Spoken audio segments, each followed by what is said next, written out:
네, 오늘 보실 말씀은 갈라디아서 말씀입니다. 4장 21절부터 31절까지 말씀 보겠습니다. 우리 화면에 나온데요. 다 같이 일어나셔서 우리 한 절씩 교독하도록 하겠습니다. 4장 21절 제가 먼저 읽겠습니다. 내게 말하라. 율법 아래 있고자 하는 자들아 율법을 듣지 못하였느냐. 아브라함에게 두 아들이 있으니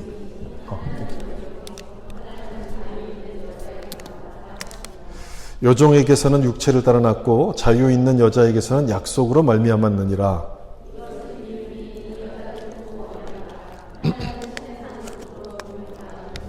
곧 하갈이라.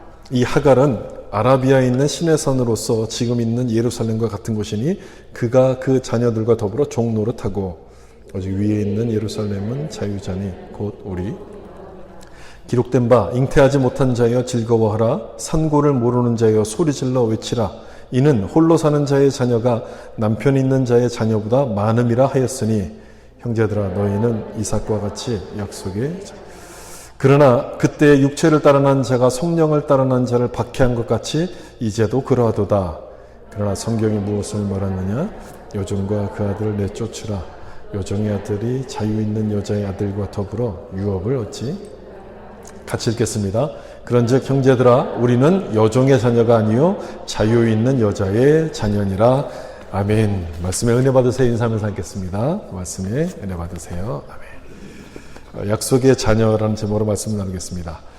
갈라디아서 말씀을 우리가 지금 살펴보고 있는 중인데 그동안의 내용을 잠깐 좀 요약하면 이렇게 요약할 수 있습니다. 율법과 복음의 관계, 이렇게 요약할 수 있습니다. 율법과 복음의 관계. 이 갈라디아 교회 성도들이 거짓 교사의 미혹에 넘어가서 율법주의를 따라가지 않았습니까? 율법주의를 따라간 것은 복음을 버리는 행동이었기 때문에 다시 율법으로 돌아올 것을 당부하기 위해서 율법과 복음의 관계를 계속 바울이 지금 설명하고 있습니다. 지난 시간에 다뤘던 내용은 종이 아니라 아들로서 살 것에 대해서 말씀했죠. 그러니까 종은 율법주의를 가리키는 거죠. 종이 아니라 아들로서 살 것을 말씀했고, 오늘 읽은 이 본문에서는 그 아들이 누구냐, 이삭 또 이스마엘, 이 두 사람의 비교를 통해서 아들로 살 것, 복음에 대해서 설명하는 말씀입니다. 성경을 잘 모르고 교회를 다니면 이렇게 됩니다. 이렇게 이 갈라디아 교회 성도들처럼 엉뚱한 길로 빠져갈 수 있죠. 그래서 오늘 본문은 우리에게도 참 중요한 말씀이고 우리가 좀 잘 새겨야 되는 말씀인데, 오늘 본문에 들어가기 전에 이것부터 좀 생각을 해보셨으면 좋겠어요. 그 복음은 공평한 것인가? 이것부터 좀 생각해 보시면 좋겠어요. 복음은 공평한 것인가? 여러분 어떻게 생각하십니까? 공평합니까? 공평하지 않습니까? 복음은 이런 걸 가르치죠. 구원받을 자격이 있다는 사람은 구원을 받지 못하고 자격이 없다고 믿는 사람이 구원을 받는다. 이것이 이제 복음이 가르치는 바 아니겠습니까? 그럼 공평해 보입니까? 공평하지 않습니까? 공평하지 않죠. 공평하다고 이야기하려면 내가 노력한 만큼의 결과가 있어야지 그게 공평한 거예요. 근데 자격 없는 자가 구원을 받는다는 그 복음은 그게 아니잖아요. 우리가 알고 있는 것과 전혀 아니기 때문에 이건 공평하지가 않습니다. 우리가 그렇게 공평하지 않다고 느끼는 것은 이 세상을 통해서 우리가 그렇게 배워왔기 때문에 그렇습니다. 노력한 만큼 결과가 있는 것이 공평한 거야. 이렇게 배웠기 때문에 그래요. 그래서 이 복음이 불공평하게 보이는데, 여러분 이 복음은 누가 우리에게 주신 겁니까? 하나님이 주신 거죠. 복음은 하나님이 우리에게 주셨기 때문에 세상의 기준으로 봐서는 안 되고 하나님의 기준에서 보셔야 돼요. 우리가 자꾸 세상의 기준에서 보기 때문에 이게 불공평한 거거든요. 그럼 하나님의 기준은 도대체 뭐냐? 어떻게 봐야 되느냐? 어떤 기준으로? 성경은 그 기준을 가리켜서 은혜라고 부릅니다. 은혜. 우리의 능력이나 우리의 자격을 보고 구원하신 것이 아니라 사랑하셔서 우리를 구원하셨기 때문에 은혜라고 불러요. 그러므로 누구든지 예수를 믿기만 하면 그 사람은 구원의 은혜를 받게끔 되는 거예요. 노력으로 받는 것이 아니라 믿음으로 받기 때문에 자격이 없는 사람이 받는다라고 그렇게 설명하는 겁니다. 이게 이제 은혜의 원리, 복음의 원리인데, 이 원리를 모르면 복음은 불공평하게 보여요. 갈라디아 교회를 미혹했던 이 율법주의자들이 바로 이 부분을 노렸던 겁니다. 예수 믿는 거 좋은데, 예수를 믿어도 좋은데 율법을 지켜야지 구원을 받는 거야. 이렇게 얘기를 한 거예요. 그냥 믿으라는 말보다는 훨씬 더 합리적이지 않습니까? 율법을 지켜야지 구원받는다. 훨씬 더 합리적으로 들려요. 우리는 세상에 공짜가 없다. 이런 걸 알고 있기 때문에 그냥 믿으라. 믿으면 구원받는다는 말보다는 율법을 지키라는 말이 훨씬 더 공평한 것처럼 들립니다. 갈라디아 성도들도 마찬가지였어요. 그래서 율법주의에 미혹이 됐죠. 그래서 바울이 지금 다시 설명하는 거예요. 복음이 뭔가를 다시 설명하는 것인데 21절을 좀 보시면 내게 말하라. 율법 아래 있고자 하는 자들아 율법을 듣지 못하였느냐. 율법에 미혹된 사람을 가리켜서 뭐라 부르고 있냐면요. 율법 아래에 있는 자 이렇게 부릅니다. 율법을 의지한다는 뜻이죠. 율법을 통해서 거룩해지고 구원을 받는다고 믿었다. 이런 뜻인 겁니다. 근데 21절 마지막을 보세요. 율법을 듣지 못하였느냐. 이렇게 돼 있어요. 그게 맞다는 겁니까? 틀리다는 겁니까? 그게 맞지 않다는 거예요. 그게 틀리다는 거예요.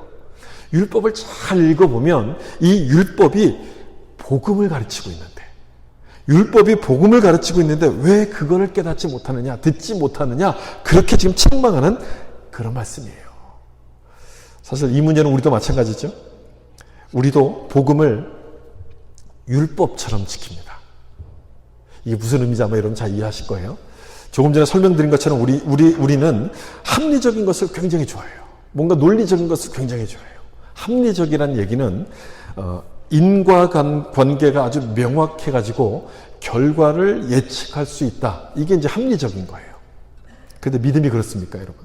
믿음은 그렇지 않잖아요. 일단 눈에 안 보여요. 믿음은 눈에 보이지 않아요. 보이지 않기 때문에 결과를 예측할 수 없어요. 내가 지금 잘 믿고 있는 것인지 아닌지 잘 몰라요.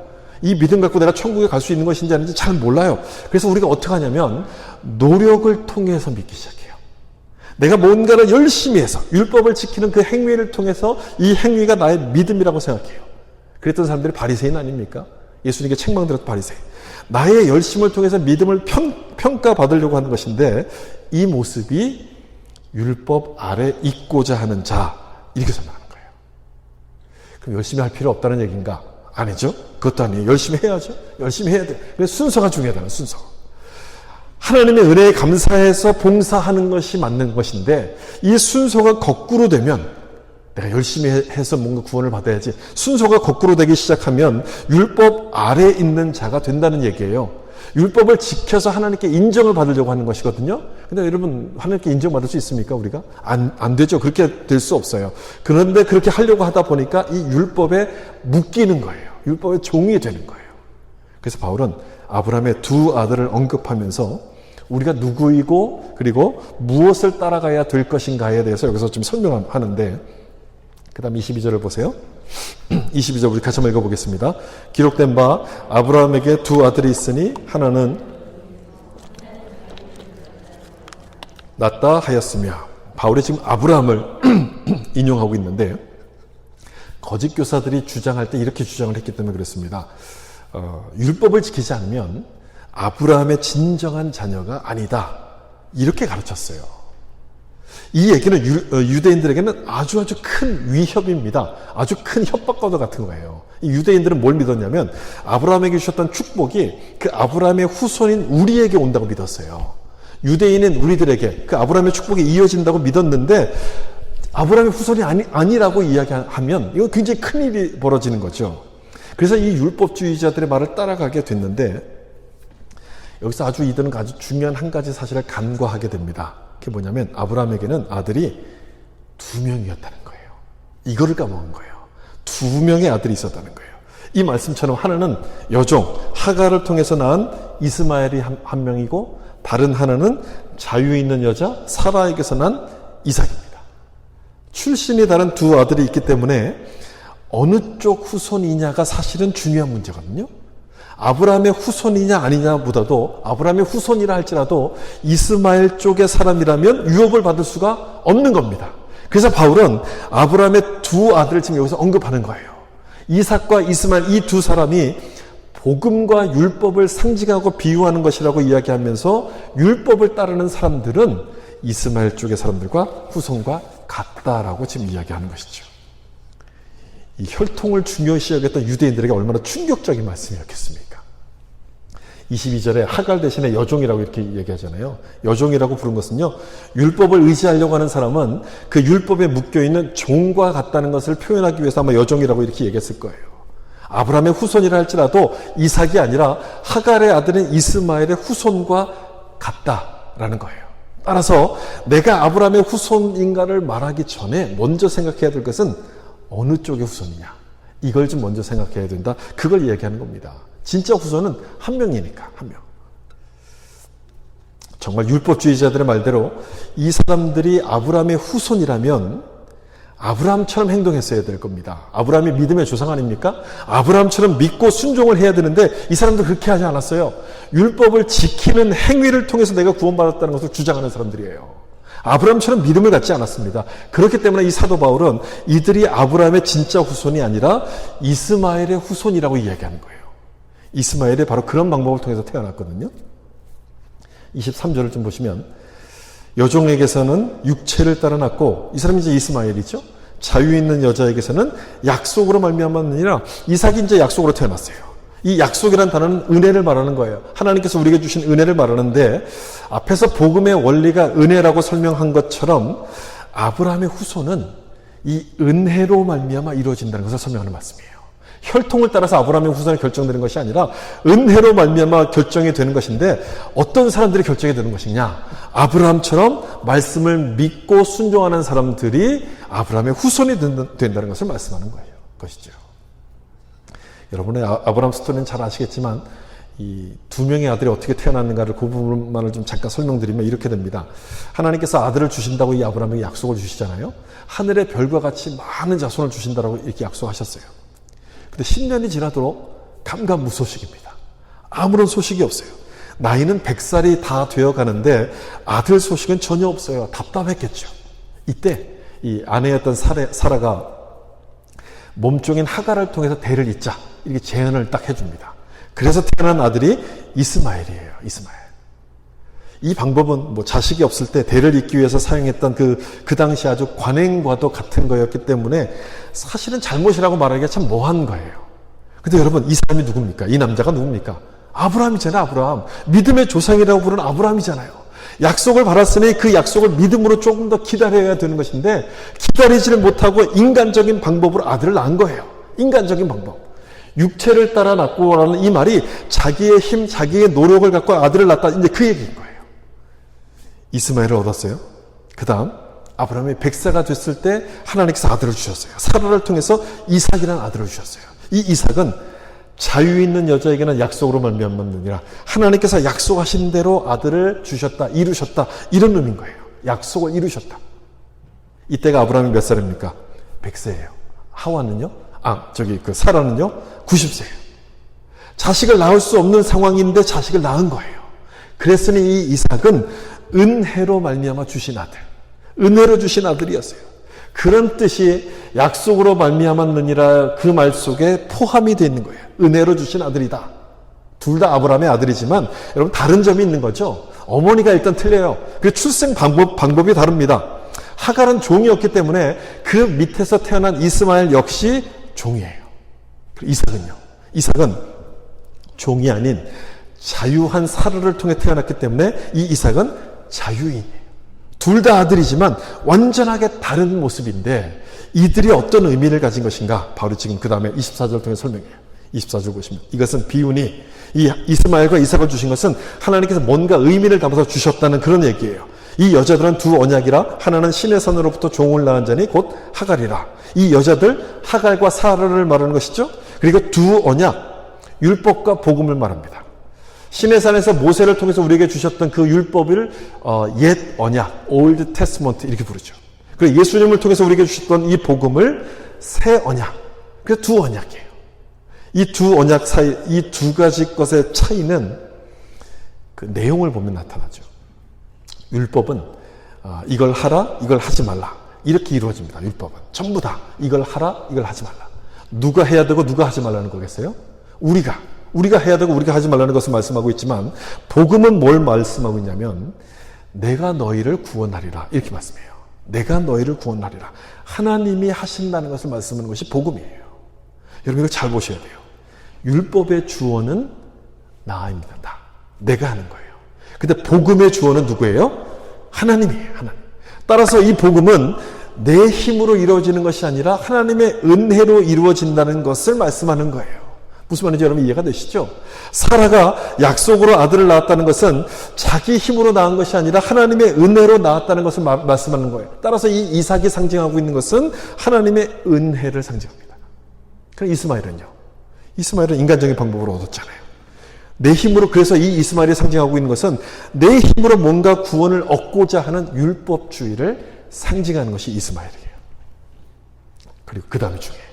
25절이 중요한데 여기 보시면 이 하갈은 아라비아에 있는 시내산으로 지금 있는 예루살렘과 같은 곳이니 그가 그 자녀들과 더불어 종노릇하고, 여러분 하갈을 지금 무엇에 비유하고 있냐면 지금 있는 예루살렘 이렇게 비유합니다. 지금 있는 예루살렘. 거기에 누가 살고 있어요? 예루살렘에 유대인들이 살고 있어요. 유대인들. 어떤 유대인들입니까? 율법을 지켜서 의로워지려고 하는 이 유대인들이 살고 있는데, 그렇다면 이 사람들은 누구의 후손이 된다는 얘기예요? 하갈의 후손, 이스마엘의 후손이 된다는 그 얘기인 거예요. 복음을 거부하고 율법으로 의로워지려고 하는 이 사람들은 하갈의 후손 이스마엘처럼 종일 수밖에 없다는 거예요.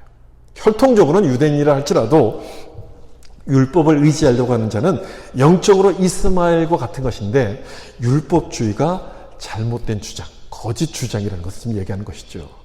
그럼 여러분 복음을 믿는 사람들은 어떻겠습니까? 복음 믿는 사람은 그 다음 나오는 26절에 설명하는데 같이 한번 읽어볼까요? 오직 위에 있는 예루살렘은 자유자니 곧 우리 어머니라. 우리 어머니 누구를 가리킵니까? 사라를 지금 여기서 말하는데, 복음을 믿는 자가 진정 아브라함의 후손이 된다는 거예요. 후손. 위에 있는 예루살렘이라. 아까는 지금 있는 예루살렘이고 여기서 위에 있는 예루살렘인데, 이 예루살렘이 무엇을 가르치는가 여러 가지로 해석을 하지만 가장 분명한 해석은 교회를 의미한다고 보는 거예요. 위에 있는 예루살렘 교회, 그러니까 교회에 속한 우리들이에요. 우리 교회에 속한, 예수 믿고 교회에 속해 있는 모든 우리들을 가리키는데, 그러면 우리가 어머니라고 불러야 될 사람은 누구란 얘기예요? 사라입니까? 하갈입니까? 사라가 우리의 어머니가 된다는 거예요. 우린 유대인이 아니에요. 유대인이 아니지만 영적으로 사라와 이삭으로 이어지는 아브라함의 후손이 되었다는 것을 말씀해요. 아브라함의 약속을 이어받는 영적인 후계자가 우리가 됐다는 얘기인데, 중요한 것은 뭐냐면요, 어떻게 됐는가 하는 거예요. 우리가 어떻게 아브라함의 후계자가 됐는가 하는 거예요. 율법을 지켜서 됐습니까, 여러분? 우리가 착한 일을 해서 구원받을 만큼 착해서 그 영적인 후계자가 된 겁니까? 아니죠. 그렇게 된 게 아니에요. 둘 다 아니에요. 우리가 영적인 아브라함의 후손이 된 것은 하나님의 은혜로 말미암은 결과였어요. 은혜로 말미암은 결과. 하나님께서 우리를 사랑하셔서 복음을 듣게 하시고 그 복음을 믿게 하셔서 우리를 구원하신 거예요. 복음을 믿게 하셔서 구원하셨어요. 여러분, 제가 믿게 하셔서라고 한 것을 잘 생각해 보셔야 돼요. 복음을 믿게 하신 거예요. 그건 내가 믿었다는 뜻이 아닌 거예요. 내가 믿은 게 아니고요, 믿게 하신 거예요. 내 힘으로 믿은 것이 아니라 하나님이 나를 믿도록 만드셨다는 거예요. 그게 우리 힘으로 한 게 아니에요. 하나님의 은혜를 설명하는 거예요. 그래서 우리는 자유한 사람들입니다. 자유한 사람들이에요. 만약 우리가 내 힘으로 구원을 받았다고 생각해 보세요. 내 힘으로 구원을 얻었으니까 이 구원을 끝까지 지켜야 되잖아요. 그게 잘못된 죄를 지으면 안 되는 거예요. 열심히 착한 일만 해야 돼요. 열심히 노력해야 되는 거예요. 조금만 잘못하면 이 구원을 잃어버릴까 우리는 늘 염려할 수밖에 없어요. 예배를 한번 빠지면 불안해요. 야, 내가 천국 못 가면 어떡하지? 조그만 죄라도 지으면 하나님이 내 구원을 빼앗아가면 어떡하지? 이런 두려운 마음이 막 생기기 시작해요. 자유할 수가 없는 거예요. 교회를 나와도 기쁘겠습니까? 그런 마음으로 나온다면 억지로 나오는 거예요. 마지못해 나와요. 의무감이 돼요. 근데 감사하게도 하나님이 우리를 어떻게 구원하셨어요? 은혜로 구원하신 거예요. 우리를 보고 구원하신 것이 아니라 하나님의 은혜로 말미암아 구원하셨어요. 우리를 보지 않았기 때문에 내가 죄를 지어도 그 구원과는 상관이 없는 거예요. 구원은 취소되지 않아요. 내가 순종을 못한다 할지라도 우리는 두려운 것이 아니에요. 내 모습을 보고 구원하신 것이 아니라 하나님의 은혜로 말미암아 구원하셨기 때문에 우리에게 주신 구원은 절대로 취소가 되지 않는 거예요. 취소되지 않아요. 그러면 신앙생활은 억지가 아니겠죠. 기쁘겠죠. 감사하겠죠. 교회 오는 것이 즐거운 거예요. 하나님 안에서 평강을 누리게끔 되는 거예요. 그 다음 나오는 말씀 보세요. 28절. 형제들아, 너희는 이삭과 같이 약속의 자녀라. 우리를 가리켜서 약속의 자녀라 불러요. 여러분, 예수 믿는 우리는 누구의 자녀가 된다는 겁니까? 약속의 자녀인 거예요. 이스마엘이 아니라 이삭과 같은 사람이라, 이게 이 말씀이에요. 이삭이라는 거예요. 성경이 말하는 아브라함의 후손은 혈통이 아니죠. 혈통을 가리키는 것이 아니라 영적인 후손들을 가리키는 거예요. 영적인 후손. 그거를 하나님께서 설명하시기 위해서. 만약에 이삭의 후손, 이렇게 혈통으로 이어지는 후손이라면 이렇게 말씀하실 리가 없어요. 이삭을 이런 방법으로 태어나게 하실 리가 없어요.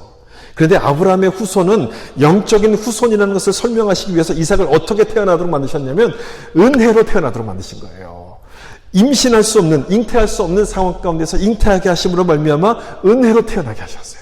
그래서 이삭을 이렇게 태어나게 하신 것을 보면서 하나님의 백성은 무엇으로 구원받는가를 우리 가운데 보게 하시는 거예요.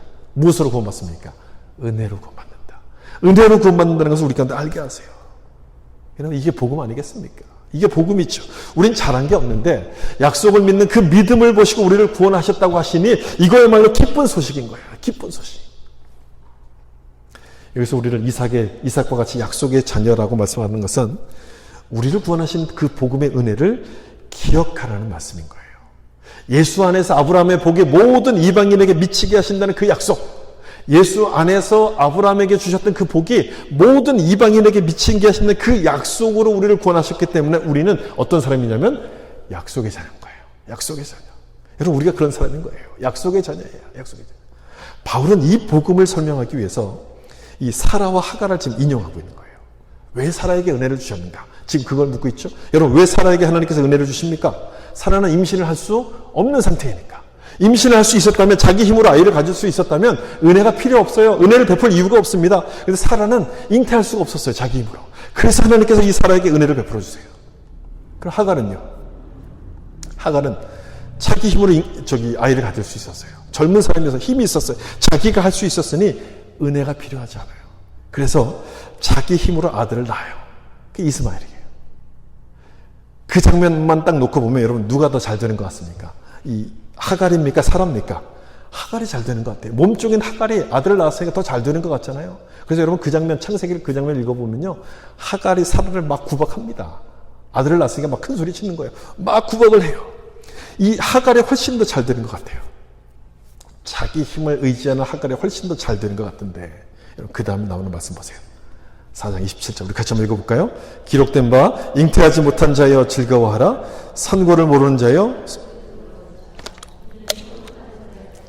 남편 있는 자의 자녀보다 많음이라 하였으니, 여러분, 누가 더 잘 된다는 그 말씀입니까? 잉태하지 못한 사라가 더 잘 된다는 그 말씀인 거예요. 말이 안 되잖아요, 여러분. 이게 말이 됩니까?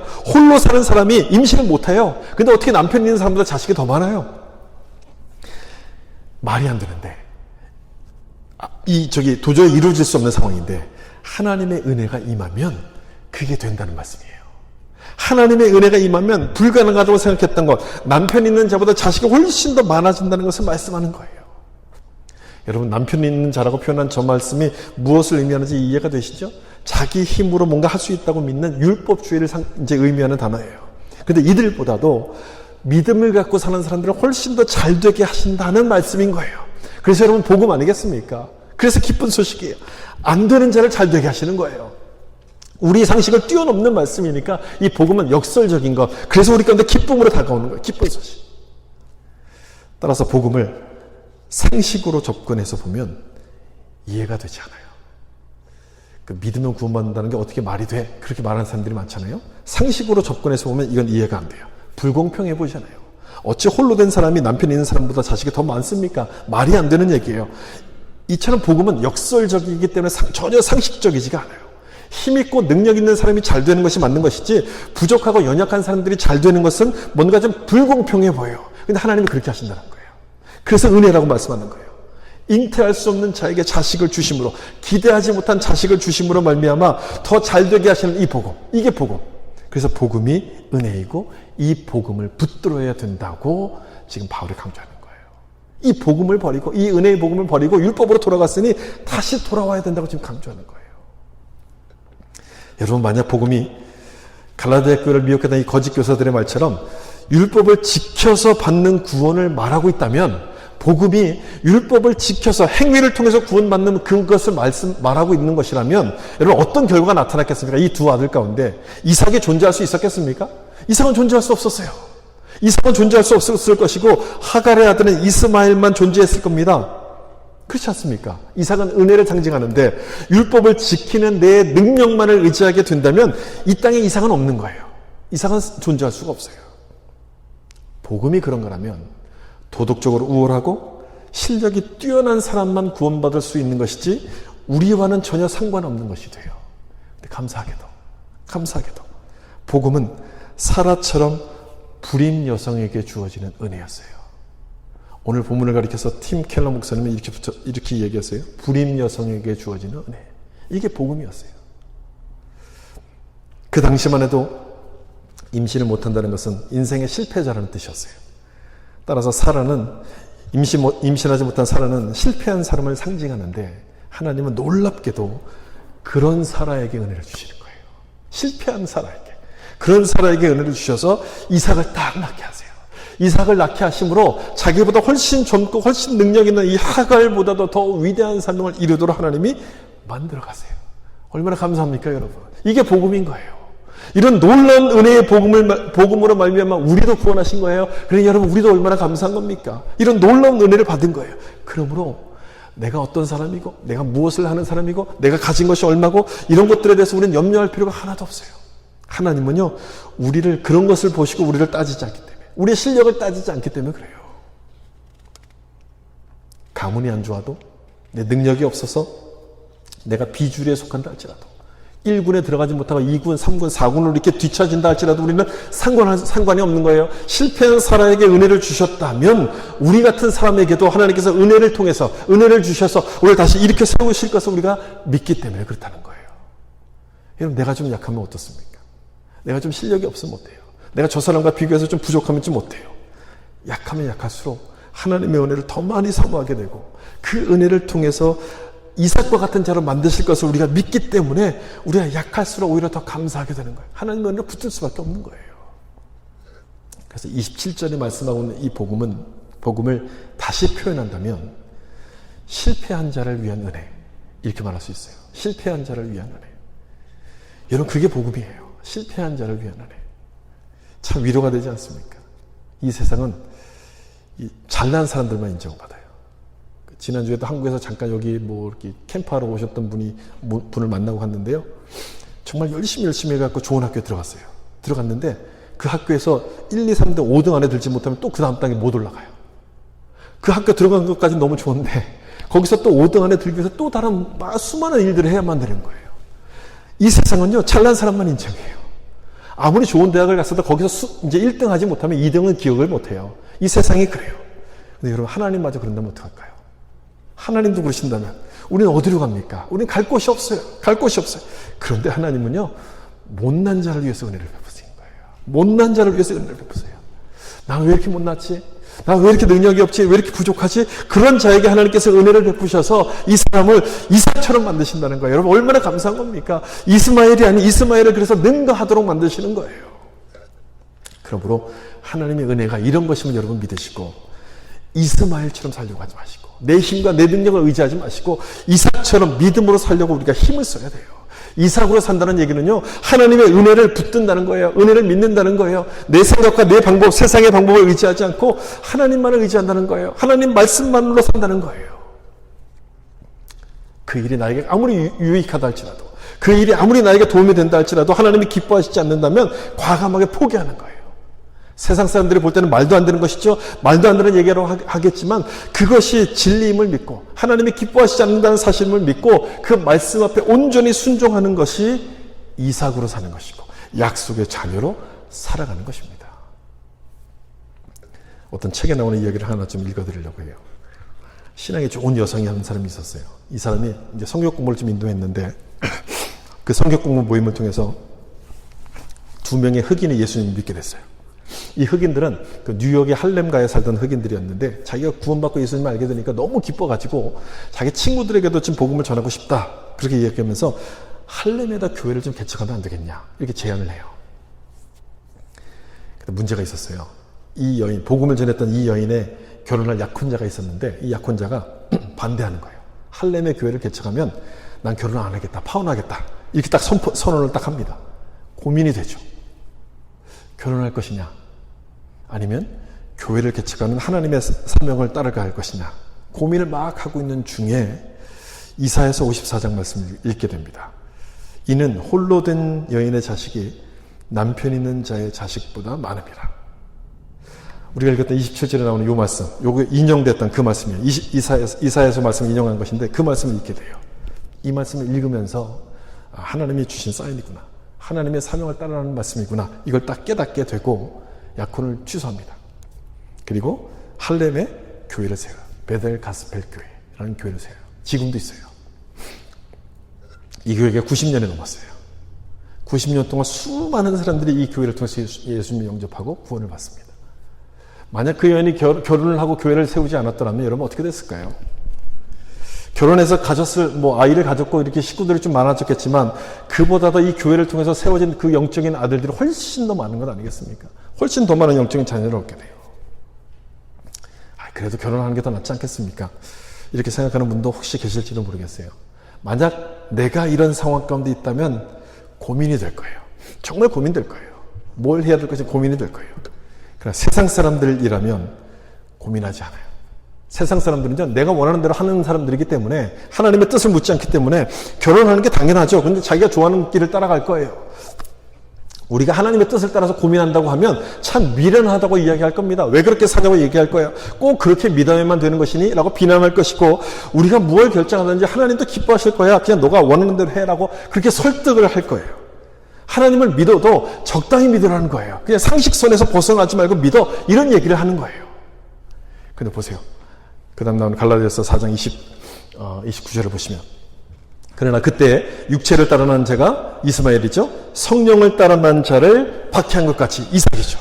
이제도 그러하도다. 이렇게 돼요. 이런 말씀이 나와요.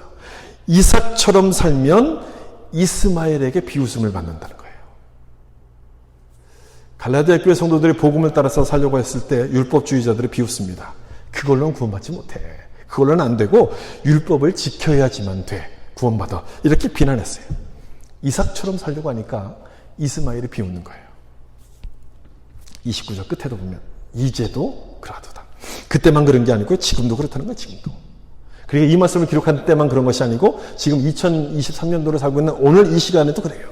우리가 믿음으로 살려고 하면요, 사람들이 비웃어요. 왜 그렇게 살아? 너만 예수 믿는 거야? 그렇게 살면 뭐가 특별해? 성공 못해? 그렇게 살면 망해? 적당히 믿어? 이렇게 얘기해요.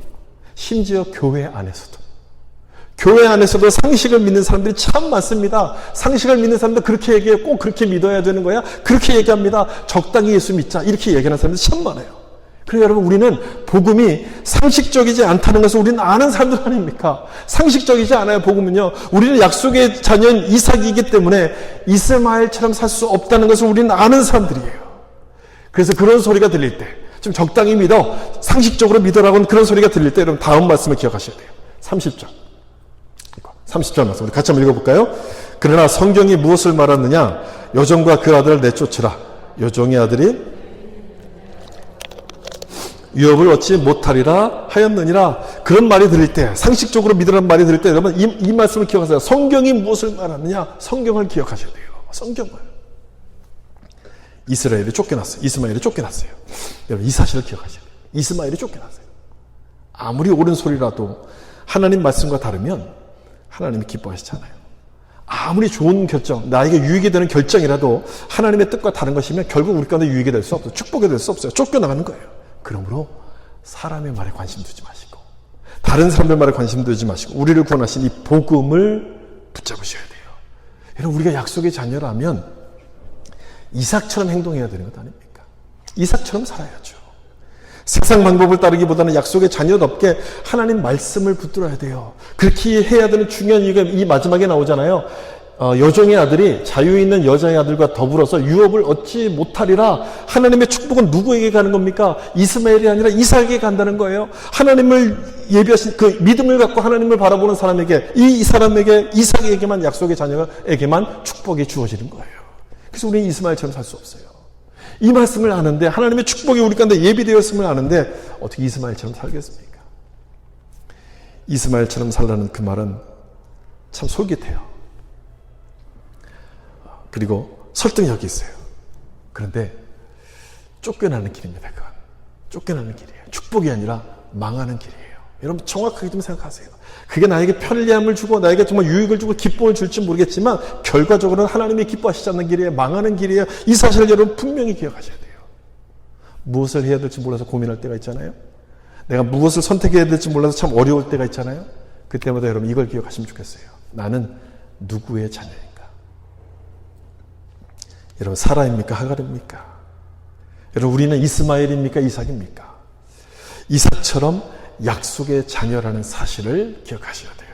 하나님의 은혜로 구원받은 약속의 자녀임을 기억하게 될 때 내가 무엇을 선택해야 될지가 아주 분명해지기 시작하는 것이고 종이 아닌 약속의 자녀로 살아갈 새 힘을 얻게 되는 겁니다. 이런 은혜가 여러분 가운데 함께 하시기를 예수님의 이름으로 축원합니다. 기도하겠습니다.